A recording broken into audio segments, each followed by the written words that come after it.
ఉదయించాడు. ఏమిటి? గొల్గొతా కొండ మీద అస్తమించాడు సిలువలో. ఆ అస్తమించిన తర్వాత చీకటి కాలం ఇది కదా, చీకటి రాత్రి చాలా గడిచి అని అన్నాడు పౌలు. కాబట్టి ఇది రాత్రి కాలంలో ఏమి ప్రకాశించాలి? పగట నేలడానికి సూర్యుడు కదా కదండి. మరి రాత్రిని వెలిగివ్వడానికి, రాత్రి కాలంలో వెలిగివ్వడానికి దేవుడు వేటిని నిర్మించాడంటే చంద్రుణ్ణి, నక్షత్రాలను నియమించాడు.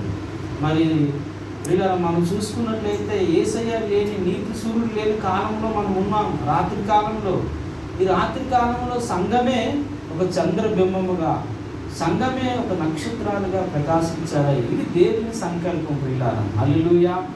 ఆ సంకల్పాన్ని అనుసరించి దేవుడు 4వ రోజున సూర్యుని, చంద్రుని, నక్షత్రాలను చేశాడు ప్రియులారా.